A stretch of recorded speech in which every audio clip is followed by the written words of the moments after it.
As we can't train again together, back in the field training on my own, so I thought I'd put a video together about training for control and the weight of your shots that are going in. One of the things that puts the Vike Archery apart than other societies that will allow flat shooting in combat against other warriors. So to do that, obviously we don't want to hurt the person we're shooting at, so we don't pull to full draw, which would be obviously to the corner of the mouth. What we do is short drawing, so a technique when you pull your bow back, you come to short distances before you release, so you can judge how powerfully your shot's going to go in against that warrior. So one of the ways that we train that is, you can see behind me I've got a shield set up against a spear. On top of the spear I will place a shield boss.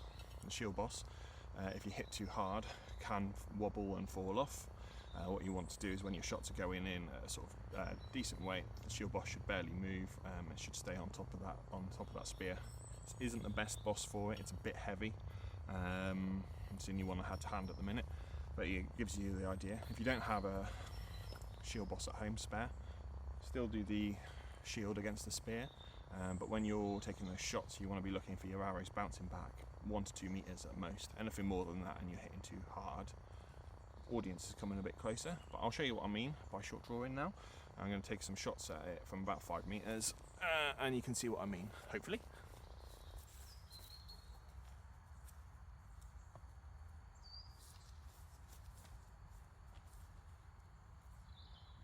5 meters, arrow on the bow, and for a shot this far I'm literally pulling back a couple of inches just to get enough momentum to get to the target.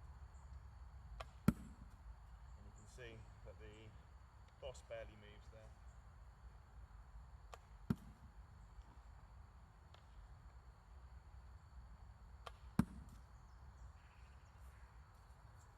You can see the arrows bounce back that sort of 1 to 2 meter range. They can go a bit further if you take a funny bounce off the top of the boss or whatever, but you'll get an idea quite quickly if your shots are going in too hard or not. So that's just one to practice on your own. You can do it all sorts of ranges. I've done 5 meters here because camera, but I've got a range set up 15-20 meters. I'll do that on as well, taking different steps just so you can get that weight in all the time. If you can let off a dozen arrows without having to reset the boss at all, then you're probably doing pretty well with the exercise. Alright, thanks a lot guys.